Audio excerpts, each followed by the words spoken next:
Hey kid, I'm sorry to break this to you now, but you're going to be believing for a very, very long time. It's not going to be until you're about 25, about to turn 26, that you can believe in the Buffalo Sabres again. I know right now you just lost Chris Drury and Daniel Briere, and you're just a kid. You think the Buffalo Sabres, they've been good for basically your whole life, that they're going to continue to be that way, and they're not. It's going to be a very, very long time until you can believe again. But I do want to let you know, 2026, I think you can actually believe in the Buffalo Sabres again. I think you can believe that they can break, well, it's going to sound crazy right now, but hear me out, a 14-year playoff drought. I know. They're playing away right now. We haven't seen since you're that age. They're playing in both ends of the ice. They're scoring goals. They're being so hard to play against in the D zone. They've won 13 of their last 14 games, kid.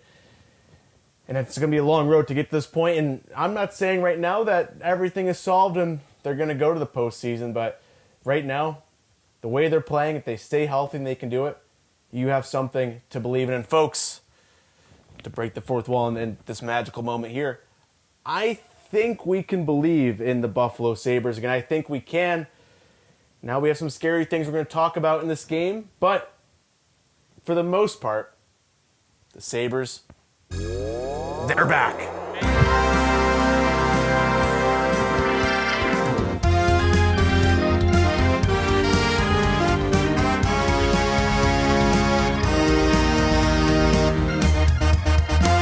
Folks, welcome back to Gatesy's Win More, Lots More, presented by Tage Downs Gaming Hotel. And don't worry, we're done with this time warp. It's just me here. There's no past me. There's hopefully no future me coming in. If there's a future me, we have problems because that means the Sabres have fallen off a cliff. But we're going to enjoy this moment right now because your Buffalo Sabres have won 13 of their last 14 games. They've won 3 straight games. After their 10-game win streak, we all know they lost that game in Columbus. It sucked, obviously. They bounced back. That's all we wanted to see. How would these Sabres bounce back after a loss, after a hot streak where they got a new GM? They're riding that high. How are things going to go? They bounced back. And they're doing it in ways that it's awesome to watch. We're seeing a Sabres team now where we're not relying on Tage Thompson and Rasmus Dahlin to wear their capes every night. Hell, we're not even relying on Matthias Samuelsson to wear his cape right now, where him and Doan didn't have the greatest game on earth, but we had guys step up that the Sabres needed to for a while. I think I talked last post-game how I'm worried about Jack Quinn. What's that going to look like for him in Buffalo? He feels like the odd man out at times. And boy, Jack, if you're watching this after watching that, sorry. Sorry, because you showed out and you showed up tonight. A 2-goal game for Jack Quinn. And this is the game we've been looking for a while from 22. A game where he was aggressive. He was controlling play. He was great on the rush. He was finding the spots he needed to get to. He elevated that McLeod-Benson line like crazy. Sometimes he just feels like a passenger at times. He takes in the chances that they create. Tonight he was driving those chances. He got the Sabres' first goal of the night, only 2 minutes in. And, it was a great play from McLeod.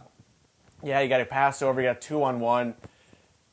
And you have that Jack Quinn goal. And it felt like that gave him that little bump he needed the rest of the game where, that's his first shift. He gets that. He starts rolling from there in his second goal. The thing that really kind of drove my analysis from this game from him and some other plays he didn't score on, but he has a 3-on-3 entering the zone. And first off, this goal made it 4-1 for the Sabres. This goal happened 44 seconds after the Ducks scored. So they put out this McLeod line. They get that response 44 seconds later. This is just a general thing for the Sabres, but it feels like so many times in recent history, they were the team where they would score a goal and then they get the punch right back. It'd be a quick thing where, we got some hope. We're kind of coming back in this game. No. And now it's the other way around, where we're seeing the Sabres team give up a goal and respond right away. But this goal specifically, why I really love it for a guy like Jack Quinn, we've seen him have success throughout the course of his career on the rush where he's just kind of one-dimensional. He's going down the wing, he's getting a shot off, or he's getting a pass from Paterka or Cuz, whatever it be. And it's very one-dimensional. He's just skating in, he finds a soft spot and scores. This one, we have a 3-on-3 entering the zone. Ryan McLeod, Zach Benson do a great job, but once Quinn enters with the puck, They drive to the net. They force the defenseman back in. This allows Jack Quinn to think, use that brain of his, and slow down. He doesn't follow that same speed of McLeod and Benson, which we've seen him do in the past. He slows things down. He creates space for himself. And his shot goes in. He used that screen from the defenseman who's gone him. He creates that gap and finds the back of the net. That's awesome from Jack Quinn. He was aggressive when he had it. He was smart when he had the puck.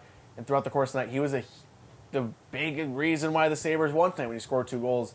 But they need this more often from 22. If they can, this team just gets so much more dangerous where you look at this game, and we'll talk about the ending and all that, but if they can get this elevated scoring from their third line, it's incredible. When you look at, Tage, who scores tonight, and the goal Tage scored too is incredible. Like I'm saying incredible a lot tonight, and it feels like in recent history because it truly is.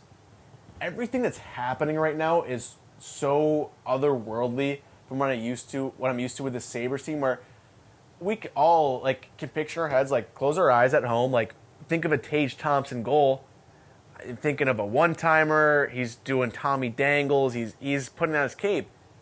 This is one of the few times Tage was the most inconsequential part of this goal happening. It happens firstly from Josh Doan. Oh my God, I could spend the next 20 minutes ranting and raving about Josh Doan. I remember we went live, Bunt and I, on Crossing Swords podcast when the trade was rumored. Oh, Peterka's on the move. We went live right away, waiting for the results. Oh, who could it be? Oh, he's going to Utah. Oh, he's Michael Kessler and Josh Doan. That's it. It felt like Josh Doan was a throw-in. And as the summer went on, every single time I brought up Josh Doan's name on Twitter or whatever, I had at least 5 or so Utah fans saying, you are going to love him.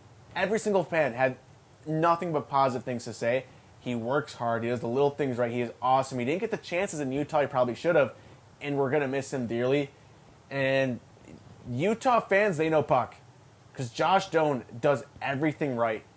He works hard to catch this Ducks player, strip him before the puck gets out of the blue line. It's not just he caught him in the neutral zone. Before it gets out of the blue line, first off, great. Peyton Krebs is also working back. This first line, this is what I want to see from them. Peyton Krebs gets that puck, collects it. Now he's going in with a pseudo 2-on-1 with Tage Thompson.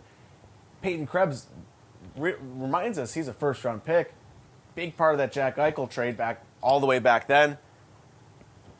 Feeds it to Tage Thompson, who's just sitting back door, taps it in. Tage had nothing. He was in the right spot, yes, but this goal happened because of his line mates. That's very big news, and I've been the biggest, hater. I don't think hater is the right word, but hater of that first line of, I don't think this is going to work with Peyton Krebs, and he keeps proving me wrong. He keeps doing it, so I'm going to stick by my guns for you people, and they need to break it up. It can't happen, but that's huge that the Sabres can get this from the first line where Tage doesn't have to put his cape on, and he's surrounded by guys who are working hard and giving him chances to score, because that's his 22nd of the year. Big things there.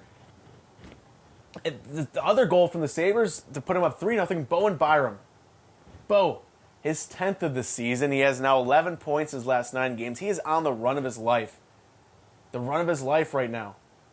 It's incredible. You have Tage Thompson behind the net, hanging on to the puck, and Bo just finds a soft spot in the slot.